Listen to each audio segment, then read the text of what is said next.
The head of the CIA, his private email account, allegedly hacked by a high school student. It now looks like the CIA has got similar problems with someone revealing its covert technical capabilities. Email of both the CIA director and Homeland Security secretary were hacked. It may have contained classified information, including social security numbers of top security officials. We heard he was really angry about US foreign policy, those wars in the Middle East, so he started a collective called Crackers with Attitudes.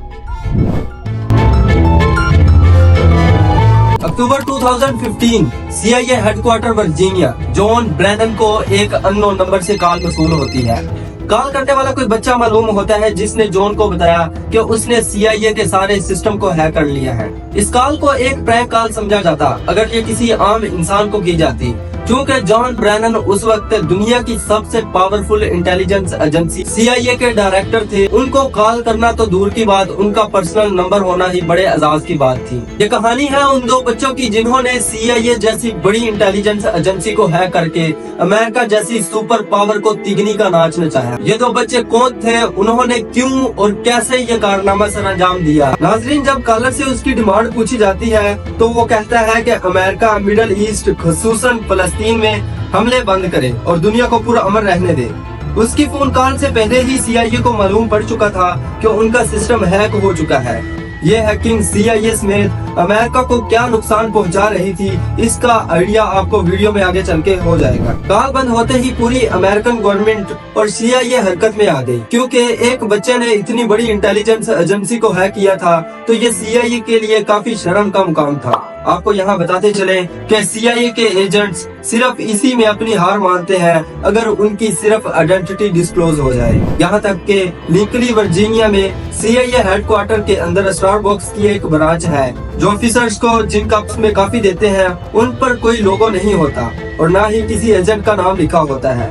इसकी वजह यह है इन cups को trace करके agents तक न पहुंचा जा सके। अब आप आइडिया लगा लें, जो अमेरिका इतनी छोटी छोटी चीजों में एहतियात करती है उनके लिए उनका सिस्टम हैक हो जाना कितनी बड़ी बात होगी। इन्वेस्टिगेशन स्टार्ट हुई तो मालूम पड़ा ये कॉल अमेरिका से मीलों दूर इंग्लैंड के शहर लेस्टरशायर से एक 15 साल के बच्चे ने की थी। ये बच्चा खुद को क्रैकर कहता था। उसने एक हैकिंग कम्युनिटी बना रखी थी जिसका नाम क्रैकर्स विद एटीट्यूड था, पर उसने CIA को हैक कैसे और क्यों किया था इसके बारे में जानने के लिए हमें थोड़ा और पीछे 2008 में जाना पड़ेगा, जहां से कहानी की शुरुआत होती है। 2008 में अमेरिका की स्टेट वर्जीनिया में एक दूसरा लड़का था जिसकी पहचान डिफॉल्ट के नाम से होती है और ये वीडियो गेम्स का बहुत बड़ा शौकीन था। इसने वीडियो गेम्स में जीतने के लिए गेम्स की प्रोग्रामिंग में घुसकर कुछ चेंजेस करना शुरू कर दी और वो ऑनलाइन गेम्स जैसा कि काउंटर स्ट्राइक को अपने हिसाब से तब्दील करता और उसके रूल्स को चेंज करके बड़ी आसानी से गेम जीत जाता था। यानी कि वो चीट्स बनाता था, वो चीजों को अपने हिसाब से चलाने लगा और ये सब कुछ उसने इंटरनेट से ही सीखा था। डिफॉल्ट नामी लड़के को इन सब की इंस्पिरेशन एनोनिमस नामी हैकिंग ग्रुप से मिली थी जो कि 2008 में काफी फेमस हो चुका था। एनोनिमस ग्रुप उस वक्त अक्सर न्यूज की हेडलाइंस बनाता था। Trump, it has come to our attention that you want to ban all Muslims to enter the United States. ये ग्रुप अपनी आवाज उठाने के लिए बड़ी बड़ी वेबसाइट्स हैक करता और उन पर अपनी मर्जी का मैसेज लिख देता था। ये देखकर डिफॉल्ट बहुत इम्प्रेस हुआ और उसने भी हैकिंग की दुनिया में कदम बढ़ाना शुरू कर दिया।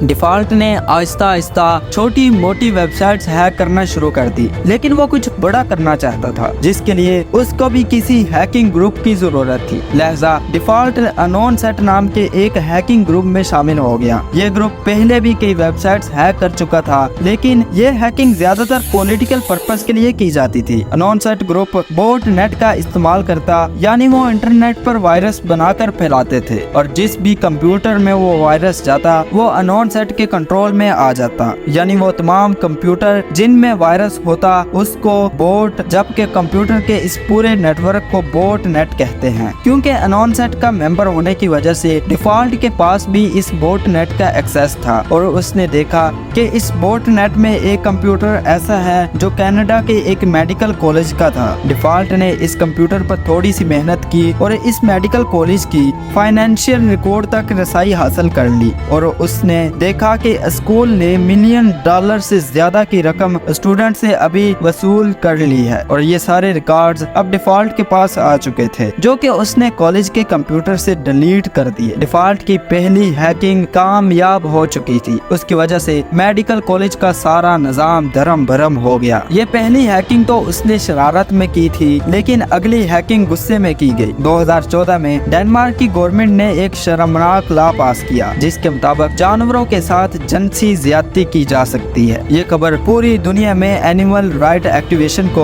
बहुत बुरी लगी। डिफॉल्ट के पास खुद भी एक कुत्ता था जिसको वो बहुत प्यार करता था, लिहाजा डिफॉल्ट ने गुस्से में आकर अपने ग्रुप के साथ मिलकर डेनमार्क की ऑफिशियल वेबसाइट्स को हैक किया और उस पर बड़ा बड़ा लिख दिया कि क्या आप जानते हैं कि आपकी सरकार जानवरों के साथ जिनसी ज्यादती की इजाजत देती है। न सिर्फ इतना, बल्कि डिफॉल्ट ने बोटनेट का इस्तेमाल करके इस लॉ के फेवर में जितनी भी वेबसाइट्स बनाई गई थी उन पर अटैक करके उनको भी बंद कर दिया। डेनमार्क के ऑफिशियल वेबसाइट्स हैक होने की वजह से ये बात फैल गई और पूरी दुनिया में डेनमार्क के इस कदम की मजम्मत होने लगी। लोग डेनमार्क को बुरा भला कहने लगे। आखिरकार डेनमार्क की सरकार ये प्रेशर बर्दाश्त न कर पाई और अगले ही साल उनको ये फैसला वापस लेना पड़ा। डिफॉल्ट अपने मकसद में पहली बार कामयाब हो चुका था और लोग इसका क्रेडिट एनोनिमस ग्रुप को देने लगे, क्योंकि उस वक्त यही हैकिंग ग्रुप हेडलाइंस बनाता था। ये बात डिफॉल्ट को बिल्कुल पसंद नहीं आई कि इतना बड़ा कारनामा किया तो उसने, लेकिन इसका क्रेडिट कोई और ले रहा है। लेकिन उसने हिम्मत नहीं हारी और अपना काम जारी रखा। दूसरे हैकर्स की तरह डिफॉल्ट भी आइडेंटिटी डिस्क्लोज नहीं करता था। उसको मालूम था कि हैकिंग की वजह से अगर कभी वो ट्रेस हो गया तो उसका अंजाम काफी भयानक हो सकता है। वो नॉर्मली अपने घर का वाईफाई इस्तेमाल नहीं करता था, बल्कि उसने एक सैटेलाइट कनेक्शन खरीद रखा था जिसको उसने अपने घर से काफी दूर इंस्टॉल किया हुआ था और वहाँ से अपने घर तक एक प्राइवेट नेटवर्क के जरिए वो इंटरनेट इस्तेमाल करता था। उसका कंप्यूटर भी काफी सिक्योर्ड था, यहाँ तक कि उस सिक्योरिटी की वजह से उसका कंप्यूटर ऑन होने में 30 मिनट लगाता था। मगर अपनी प्राइवेसी की खातिर उसको इतना इंतजार करने में कोई मसला नहीं था। खैर, अभी तक आपने इस कहानी के सिर्फ दो कैरेक्टर के बारे में जाना। एक है क्रैका जो कि इंग्लैंड और दूसरा डिफॉल्ट जो यूएसए में रहता था। 2013 से पहले ये एक दूसरे को नहीं जानते थे, पर एक वाकया हुआ जिसकी वजह से ये दोनों एक हो गए। Edward Joseph Snowden national security agency में as a computer intelligence consultant थे। एक अमेरिकन गवर्नमेंट के प्रोजेक्ट पे काम करते वक्त उनको ये मालूम हो गया कि CIA हर इंटरनेट यूजर का डेटा, उसकी प्राइवेट इंफॉर्मेशन अपने पास राजदारी से रखती है और फिर उसे अपने मकसद के लिए इस्तेमाल करती है, जबकि यूजर्स को इस बात का इल्म ही नहीं होता। एडवर्ड CIA के इस राज से पर्दा उठाना चाहते थे, मगर दूसरी तरफ उनको ये डर भी था कि अमेरिका में रहते हुए ये काम नहीं किया जा सकता, या तो उनको मार दिया जाएगा या फिर सीक्रेट इंफॉर्मेशन लीक करने के जुर्म में उनको जेल भेज दिया जाएगा। इसलिए एडवर्ड ने छुट्टी ली और हांगकांग चले गए, जहां उन्होंने जर्नलिस्ट के सामने अमेरिका के इस सीक्रेट को दुनिया के सामने खोल कर रख दिया। ये खबर लीक होते ही पूरी दुनिया में तहलका मच गया। लोगों में गुस्सा पाया जाने लगा कि उनका डेटा उनकी परमिशन के बगैर इस्तेमाल हो रहा है और उनकी नकलो हरकत पर पल पल नजर रखी जा रही है। उसी बात पर रिएक्शन के तौर पर डिफॉल्ट और क्रैका का आपस में कॉन्टेक्ट हुआ। दोनों ने अमेरिकन गवर्नमेंट और CIA को सबक सिखाने का फैसला कर लिया। वो CIA को एहसास दिलाना चाहते थे कि लोगों की पर्सनल इंफॉर्मेशन जब लीक होती है तो कैसा महसूस होता है। क्रैका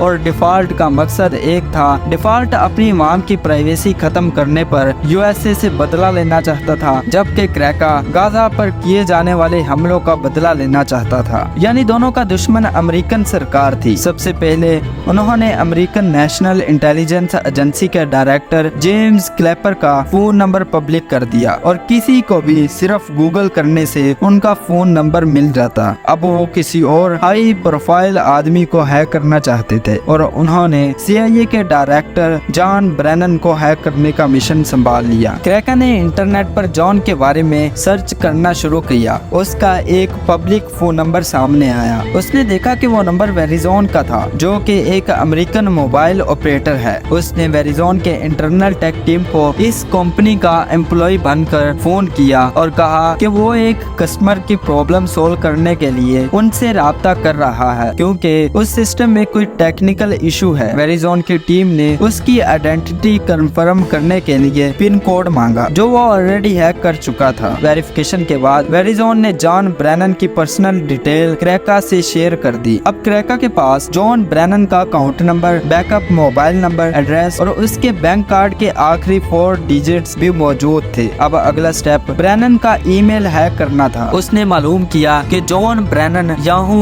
या ईमेल की बजाय AOL नामी कंपनी का ईमेल इस्तेमाल करता है। उसने AOL सपोर्ट टीम को कॉल की और कहा कि मैं अपना पासवर्ड भूल गया हूँ, उसको रीसेट करवाना है। और AOL के सपोर्टर मेंबर ने कंफर्म करने के लिए बैंक कार्ड के आखिरी 4 डिजिट्स पूछे जो क्रैका के पास पहले से ही मौजूद थे। इस तरह क्रैका ने फौरन उसके ईमेल एड्रेस का एक्सेस पा लिया। अब CIA के डायरेक्टर का पर्सनल ईमेल अकाउंट क्रैका के पास था। उसने जॉन ब्रेनन का प्राइवेट ईमेल खोला जिसमें सारे इम्पोर्टेंट और टॉप सीक्रेट डॉक्यूमेंट्स मौजूद थे। दूसरे CIA ऑफिसर्स का डेटा, उनके सोशल सिक्योरिटी नंबर्स और गवर्नमेंट से मिलने वाले इंस्ट्रक्शंस। तब तक ब्रेनन को भी खबर हो चुकी थी कि उसका ईमेल अकाउंट हैक हो चुका है और उसने फौरन अपना अकाउंट बंद करवा दिया। मगर अब काफी देर हो चुकी थी क्योंकि क्रैका ये सारा डेटा अपने पास डाउनलोड कर चुका था। एक एक करके सारे ऑफिशियल डॉक्यूमेंट्स पब्लिक करना शुरू कर दिए जिससे पूरे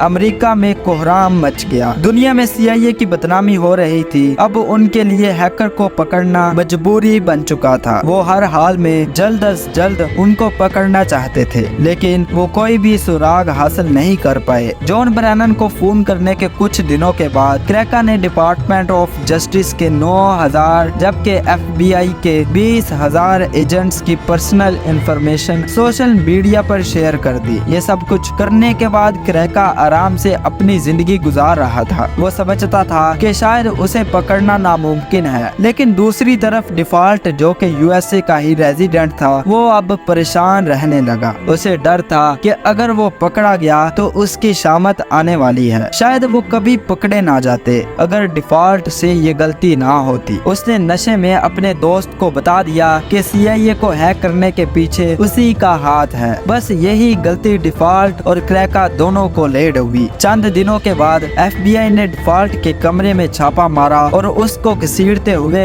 ले गए। इन्वेस्टिगेशन के दौरान क्रैका का नाम भी सामने आया जिसको ब्रिटिश पुलिस की मदद से अरेस्ट करवाया गया। क्रैका का असल नाम केन गैम्बल जबकि डिफॉल्ट का नाम जस्टिन ग्रे लिवरमैन है। कम उम्र होने की वजह से क्रैका को 2 साल की कैद सुनाई गई जबकि डिफॉल्ट जो कि डायरेक्टली CIA की हैकिंग में इन्वॉल्व नहीं था उसको 5 साल की सजा सुनाई जाती है। दोनों आज जेल से आजाद हैं और साइबर सिक्योरिटी में अपना कैरियर आगे बढ़ा रहे हैं। आप क्या समझते हैं कि दोनों ने ठीक किया या गलत? मुझे कमेंट्स में जरूर बताइएगा। ऐसी मजीद मालूमाती वीडियोस के लिए इस चैनल को सब्सक्राइब लाजमी कीजिए और वीडियो पसंद आने की सूरत में वीडियो को लाइक लाजमी कीजिए। मिलते हैं अगली वीडियो में, तब तक अल्लाह निगहबान।